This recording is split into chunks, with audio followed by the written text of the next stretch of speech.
मेरा नाम सिमरन है। मेरे दादा जी बहुत अमीर सी ते उन्हां दी बहुत ज़मीन जायदाद सी। पर मेरे दादा जी ने सारा कुछ मेरे पापा ते मेरे चाचा जी नूं बराबर वंड के दिता सी। घर विच किसी भी चीज़ की कोई कमी नहीं सी।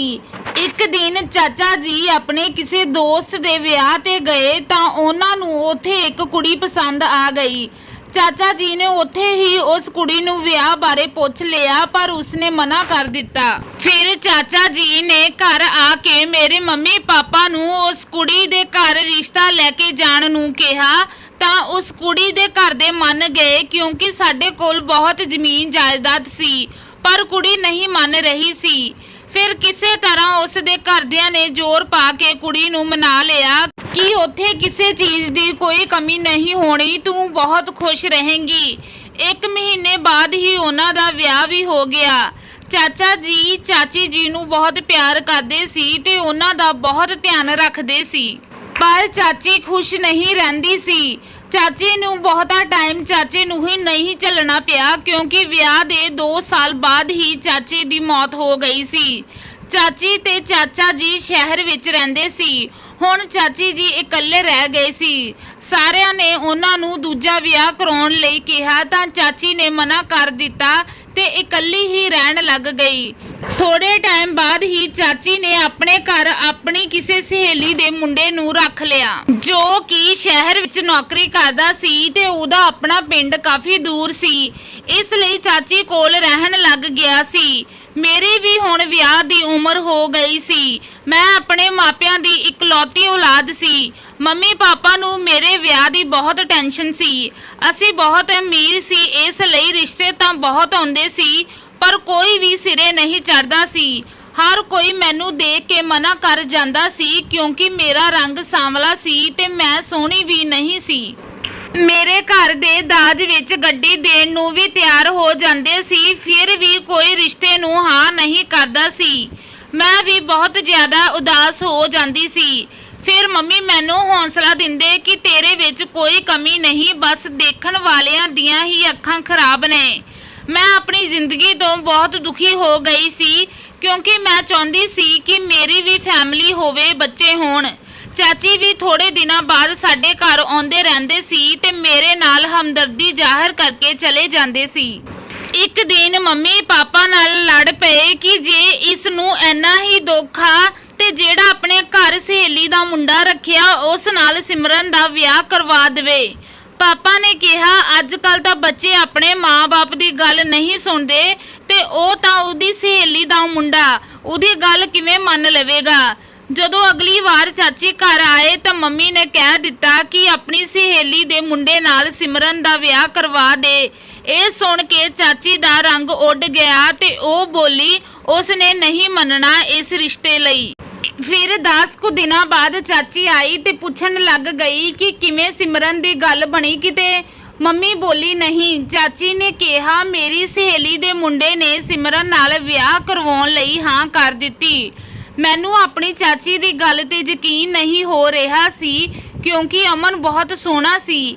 फिर मेरे नाल विआह करवाउण लई किवें मन सकदा। कुछ दिनों बाद ही मेरा ते अमन दा विआह हो गया।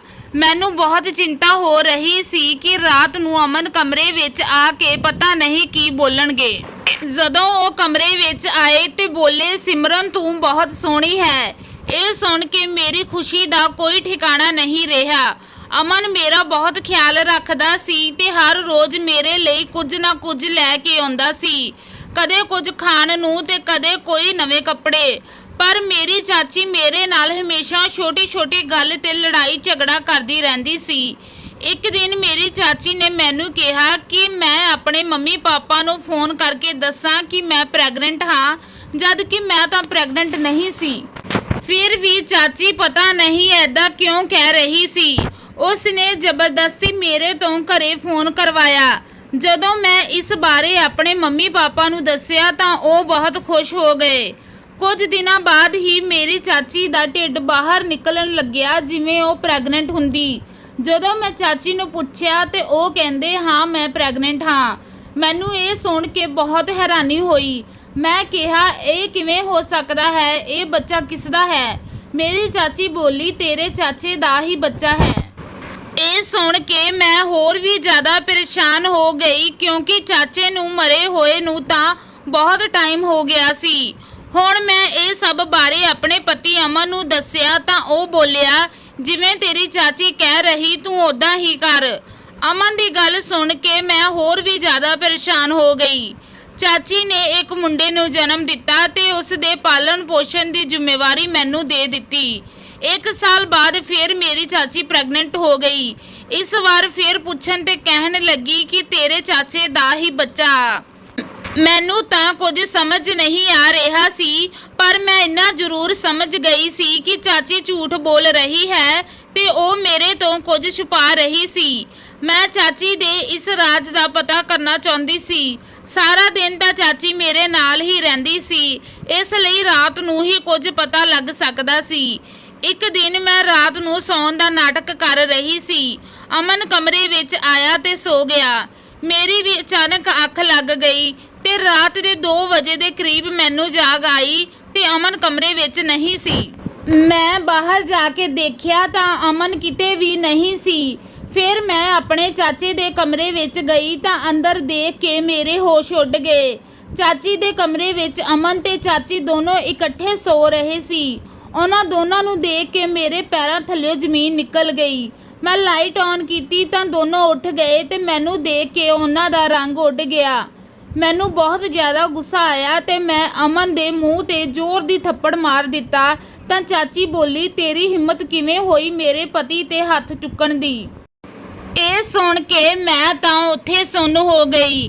ਚਾਚੀ ਨੇ ਸਾਰਿਆਂ ਨੂੰ ਝੂਠ ਬੋਲਿਆ ਸੀ ਕਿ ਅਮਨ ਉਸ ਦੀ ਸਹੇਲੀ ਦਾ ਮੁੰਡਾ ਹੈ, ਪਰ ਅਸਲ ਵਿੱਚ ਉਹ ਉਸ ਦਾ ਪਤੀ ਸੀ ਤੇ ਮੇਰੇ ਨਾਲ ਵਿਆਹ ਵੀ ਇਸ ਲਈ ਕਰਾਇਆ ਸੀ ਤਾਂ ਕਿ ਮੇਰੀ ਸਾਰੀ ਜ਼ਮੀਨ ਜਾਇਦਾਦ ਉਹਨਾਂ ਨੂੰ ਮਿਲ ਜਾਵੇ, ਕਿਉਂਕਿ ਮੇਰਾ ਹੋਰ ਕੋਈ ਭੈਣ ਭਰਾ ਨਹੀਂ ਸੀ।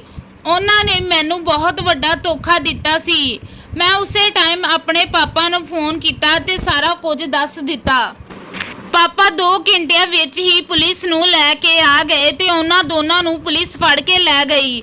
ਉਹਨਾਂ ਨੇ ਮੇਰੇ ਨਾਲ ਧੋਖਾ ਕੀਤਾ ਸੀ। ਮੈਂ ਅਮਨ ਨੂੰ ਤਲਾਕ ਦੇ ਦਿੱਤਾ ਤੇ ਆਪਣੇ ਮੰਮੀ ਪਾਪਾ ਕੋਲ ਚਲੇ ਗਈ। ਅੱਜ ਵੀ ਮੈਂ ਇਸ ਸਦਮੇ ਵਿੱਚੋਂ ਬਾਹਰ ਨਹੀਂ ਆਈ ਤੇ ਦੁਬਾਰਾ ਵਿਆਹ ਕਰਵਾਉਣ ਬਾਰੇ ਨਹੀਂ ਸੋਚ ਸਕਦੀ। ਕਦੇ ਵੀ ਪੈਸਿਆਂ ਦੇ ਖਾਤਰ ਕਿਸੇ ਦੀ ਜ਼ਿੰਦਗੀ ਬਰਬਾਦ ਨਾ ਕਰੋ। ਸੋ ਦੋਸਤੋ, ਇਹ ਸੀ ਅੱਜ ਦੀ ਕਹਾਣੀ ਕਿਵੇਂ ਦੀ ਲੱਗੀ ਦੱਸਣਾ ਜ਼ਰੂਰ ਤੇ ਇਸੇ ਤਰ੍ਹਾਂ ਦੀਆਂ ਹੋਰ ਵੀਡੀਓਜ਼ ਦੇਖਣ ਲਈ ਸਾਡੇ ਚੈਨਲ ਨੂੰ ਜ਼ਰੂਰ ਸਬਸਕ੍ਰਾਈਬ ਕਰਨਾ। ਹੁਣ ਮਿਲਦੀ ਹਾਂ ਇੱਕ ਨਵੀਂ ਵੀਡੀਓ ਦੇ ਨਾਲ, ਤਦ ਤੱਕ ਲਈ ਧੰਨਵਾਦ।